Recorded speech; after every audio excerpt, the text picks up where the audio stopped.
Olá, gente.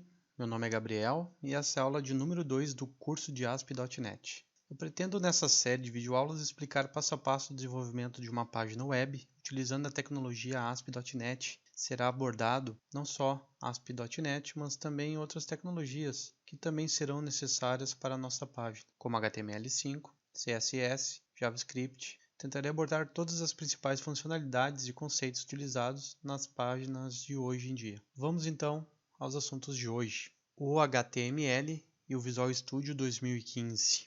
O HTML é uma linguagem de marcação que ganhou força no início da década de 90 e é interpretada por todos os browsers de internet existentes hoje. Um documento HTML não é nada mais do que um arquivo de texto que contém marcações, textos e dados adicionais que influenciam o texto. A versão mais recente do HTML é o HTML5. Ele ainda está em desenvolvimento e por isso pode haver alguns browsers que não suportem algumas especificações mais atuais. Mas falando de browsers modernos como Chrome, Firefox e Opera, acredito que estamos bem amparados nesse quesito. Tentem usar sempre a versão mais atual do seu browser favorito. Não se preocupe tanto com o suporte ao HTML5 do seu browser, pois eu não vou utilizar nos exemplos nada tão específico e também, caso haja alguma incompatibilidade, ela pode ser driblada usando a biblioteca JavaScript chamada Moderneers, que veremos mais adiante em alguns exemplos. Vamos abrir então o nosso exemplo que a gente fez na aula anterior.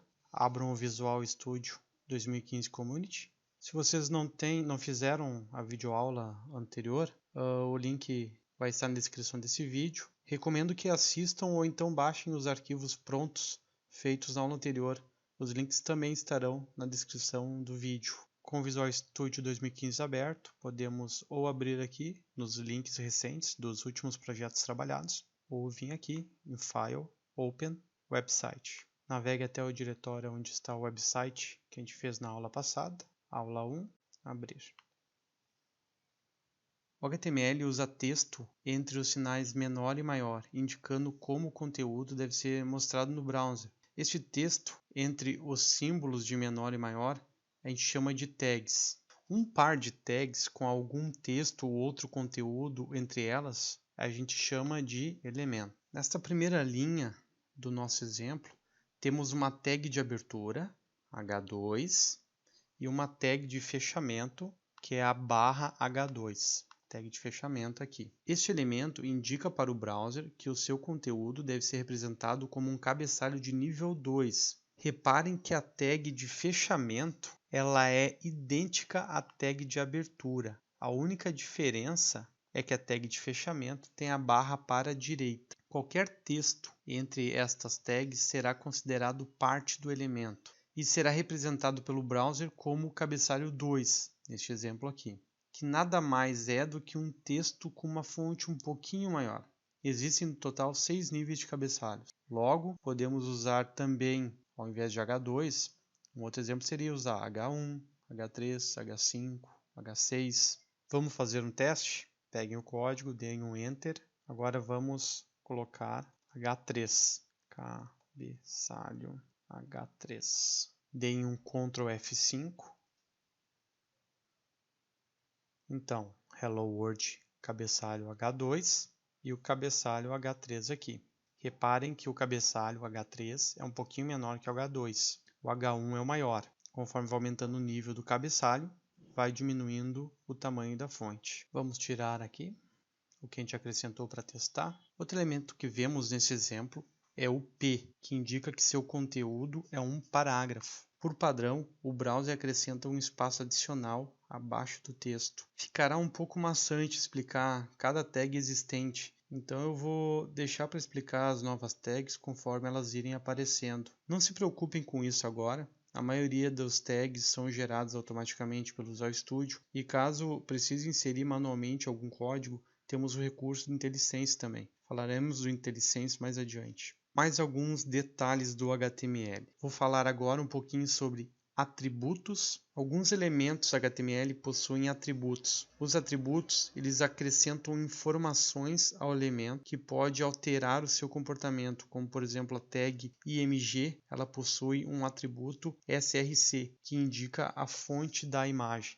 Vamos colocar a tag IMG então, IMG. Essa tag indica que a gente vai mostrar uma imagem na nossa página. Atributo seria o que eu acrescento na tag. Atributo src igual. Aqui eu vou incluir o caminho da imagem. Então, a minha tag é IMG, o src é um atributo dessa minha tag HTML. Outra coisa que eu gostaria de falar de HTML seria sobre comentários. Quando queremos comentar algum trecho do HTML, a gente utiliza as tags de comentário. Vamos incluir então um comentário aqui na nossa tag IMG. A gente coloca o sinal de menor, exclamação e 2 sinaizinhos de menos. Veja que ele já incluiu todas essas linhas como comentário. Então eu tenho que fechar o bloco, porque eu não quero, por exemplo, que o ASP Content fique com comentário. Então eu encerro com o bloco traço, sinal de maior. Agora só essa região entre a abertura do comentário e o fechamento do comentário ficou comentado. O comentário não é processado, mas ele é enviado para o browser, aparecendo assim no código-fonte e contabiliza junto com o tamanho do arquivo. Então, manerem com os comentários. Se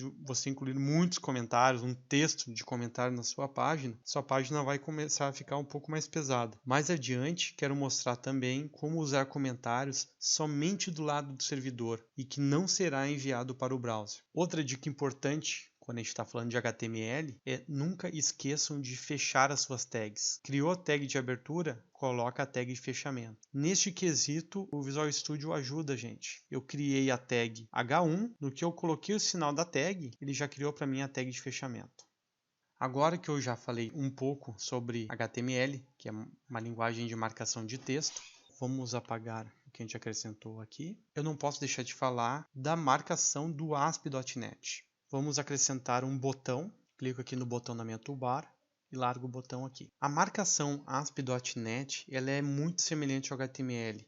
A diferença é esse prefixo aqui, prefixo ASP 2 pontos. Quando a página ASP.X ela é processada pelo servidor, ele envia uma representação HTML deste server control aqui. Vamos dar um Ctrl F5 para rodar nossa página.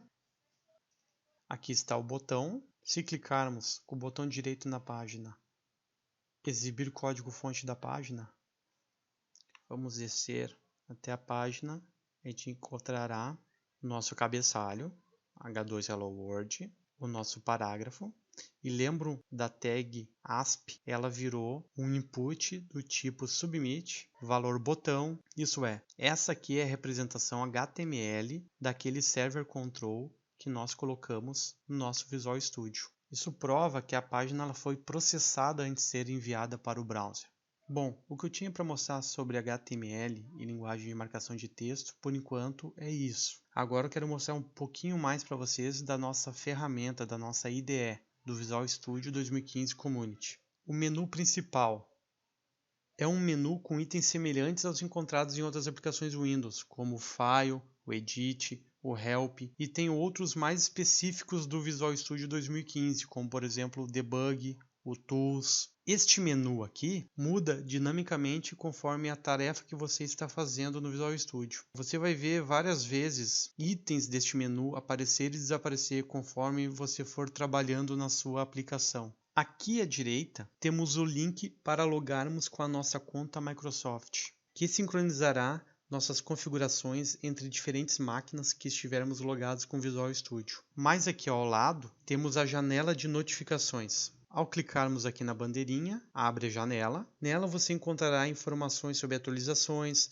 expirações de licença, entre outras coisas mais. Dependendo também da importância da notificação, o ícone pode mudar de cor. Você pode acessar essa janela também indo em View, Notifications ou pela tecla de atalho Ctrl W mais N. Essa aqui é a área da toolbar. Essa área aqui ela é capaz de mostrar diferentes toolbars que te darão acesso rápido às funções mais comuns do Visual Studio. Eu estou com duas toolbars habilitadas no momento, mas o Visual Studio ele vem com muitas outras toolbars para uso específico. Algumas aparecem automaticamente quando você está em uma tarefa que necessite da presença de uma toolbar em particular, ou você também pode habilitar a toolbar que quiser, clicando com o botão direito do mouse aqui na área e habilitando a toolbar desejada. A toolbox. A minha toolbox ela está fixa, posso clicar fora dela, que ela continua aberta por causa desse pininho aqui. Se eu clicar no pininho, a toolbox recolhe aqui para o canto. Se eu clicar de novo, abriu a toolbox. Se eu clicar fora da toolbox, ela recolhe. Isso é bom porque a gente fica com uma boa área de edição de código. Isso facilita quando nós estamos trabalhando com uma tela pequena, que não tenha muito espaço. Mas se você está trabalhando com uma tela um pouco maior e gosta de ficar com a toolbox sempre acessível, abra ela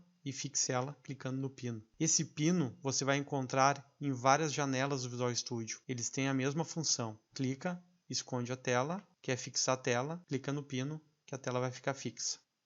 Bom, gente, essa videoaula já está ficando um pouco comprida. Tem bastante coisa ainda que eu quero mostrar do Visual Studio. Vou deixar para a próxima videoaula. Não esqueçam de assinar o meu canal no YouTube para ficarem sempre a par de novos lançamentos, novos vídeos. E até a próxima, pessoal.